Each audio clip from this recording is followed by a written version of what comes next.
The third solution is like maybe you can start thinking in English rather than like the problem also lies you kind of are not fluent in it is because you are thinking in your mind first in your native language and then you're translating it in English or any other language you want it to translate to. So you'll like if you'll watch a lot of content in English, you'll also get used to thinking in English in your head, and then it would be easy to translate to and then speak to. Right. So, What I've experienced is that if you keep on speaking English a lot, consuming a lot of English content, that happens automatically. yeah, But that's like sub extension of that. yeah, but I get the point. The reverse can work as well, Yeah. right? Yep. Yeah, that definitely works. These are very simple things, but see, all of these things always involve some action. That's it. Any growth always comes from an action, and you'll have to start putting in some time towards Exactly. that. Yeah. Yeah, and then further on, when you are kind of confident in speaking, you can beautify your language by putting garnishing over it. Right. And what you can do, like for garnishing, what you can do is like just improve your vocabulary. Yeah, vocabulary. That's very important. Yeah. Actually, there was a saying, I'm not sure if Dale Carnegie said it or not, but a person's intelligence can be known from a person's vocabulary. And there are multiple reasons for that. But basically, it's also a thumb rule that a person who's using a lot of intellectual words automatically seems more intellectual or more learned, right? But it was not Dale Carnegie. I once read a book which was on vocabulary. Word Power Made Easy, I think that was its name. Very tiny book, I think 60 rupees or so. I think first few pages this was written.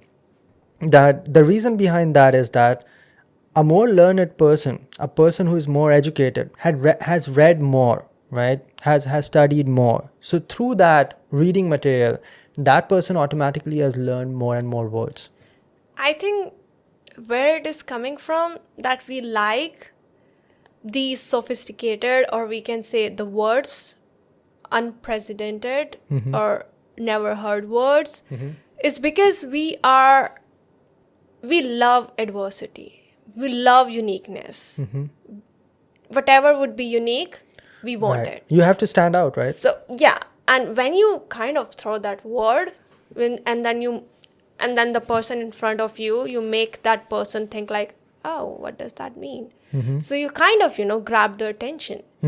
And you also kind of like making yourself unique, because you're like, even if like there's 10 people in the room and they're using the same word, and if you want to leave an impression, maybe you'll use something in your, say, language. Some people just go overboard though, because I remember it was like the end of the training program in Indian Space Research Organization, and every department got one representation. Like one person can go ahead, one scientist can go ahead and represent that department and summarize everything what you thought about the training program in 2 minutes, right?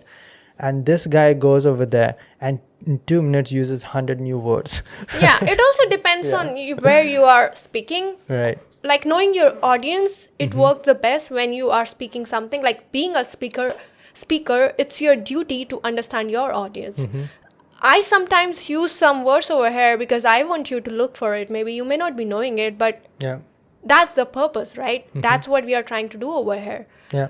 Like that's because a lot of you comments in the comment section that, hey, we are learning English and all these things. So it's okay to say those things over here, but if I start throwing those sophisticated words maybe in my presentation, where the scientific community is very much restrained to only particular words, and if I start throwing those words in my presentation, I would lose the connection. That's not the purpose over there. I want to connect over there with the audience to make them understand what my research is. Right.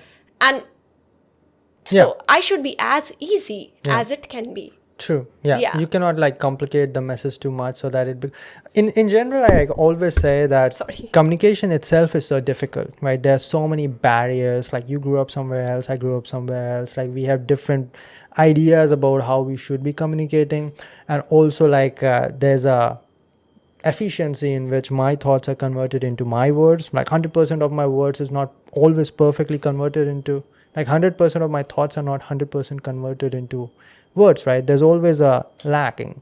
And then again, my words get converted into your thought. So there's a significant difference between my thought and your thought. So there's a communication gap already. You don't want to make it more complicated. Exactly. Yeah. So know your audience. Right. And I was saying something. Yeah, listening is extremely important. See, basically, everyone who has gone through art of speaking course, I'm just going to tell you for free our basic idea, what we always say and always preach. And that is 20 minutes speaking. You're going to speak for 20 minutes into a microphone. You're going to spend 20 more minutes listening to your own recording so that you understand how you're speaking. That's the only way to find out your flaws. And then the last 20 minutes is going to be you listening to some English content. You can do more than 20 minutes for any of these, but at least 20 minutes is very important for at least 1 month. And anybody who has done this has gotten significant progress in just 1 month. So this 20 minutes of listening is very important. And just speaking to you, it reminded me that throughout my college life, there was one thing that I was doing, which was also different from what other people in my college were doing or at that timeline were doing. And that is listening to a lot of podcasts. I was listening to a lot of English podcasts throughout. And that's like basically listening to 1 to 2 hours of English content on a daily basis. That can create an enormous, gigantic difference between two people.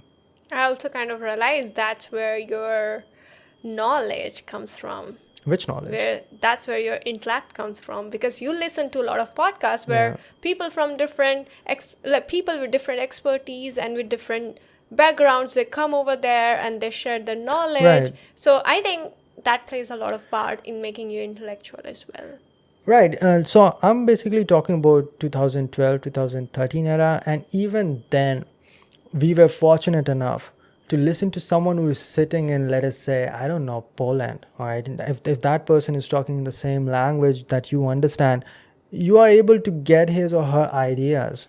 Right. And that is a big thing that people just 20 years ago were not having the access to.